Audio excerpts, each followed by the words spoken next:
మీ ఇష్టములు మీ మీద ప్రభుత్వం చేయనివ్వకండి. నీ ప్రేమ, నీ ఆప్యాయత, నీలో ఉన్న మంచితనం ఏది నీ మీద ప్రభుత్వం చేయకూడదు. అన్ని వాక్య ప్రకారంగానే వాక్యమే నీ మీద ప్రభుత్వం చేయాలి. దేవునికి స్తోత్రం కలుగుతుంది. ఏమైనా నీ బలహీనత నీ మీద ప్రభుత్వం చేయకూడదు, పాపం నీ మీద ప్రభుత్వం చేయకూడదు. చివరికి నీలో ఉన్న కోరికలు కూడా నీ మీద ప్రభుత్వం. చాలా మంది టెంప్ట్ అయిపోతున్నారు, అంటే మీరు వాటికి లోబడిపోతుంది.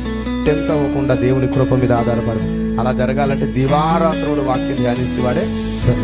Praise the Lord. ఈ రోజు వాక్యం అనే కవచం ధరించుకోకపోతే మనం చాలా నష్టం పొందబోతున్నాం. దయచేసి వాక్యాన్నే పరమావిధిగా ఎంచండి. వాక్యమే మన అడుగుజాడలకు మార్గంగా ఎంచండి. వాక్యం వలన, మన ఉపదేశం వలననే మన జీవితాన్ని కట్టుకుందాం. ఏ పరిస్థితులు వచ్చినా వాక్యం గుర్తు చేసుకోండి. ఈ పరిస్థితికి సూట్ అయ్యే వాక్యం ఎక్కడుంది, నేను చెయ్యాలా చేయకూడదా అని వాక్యాన్ని అడగండి. అలా ఉన్న వారి దగ్గరకు వస్తాడు ఆయన. ఏమే, ఎప్పుడు వస్తావు నాయన నా దగ్గరకు అని అడిగాం కదా.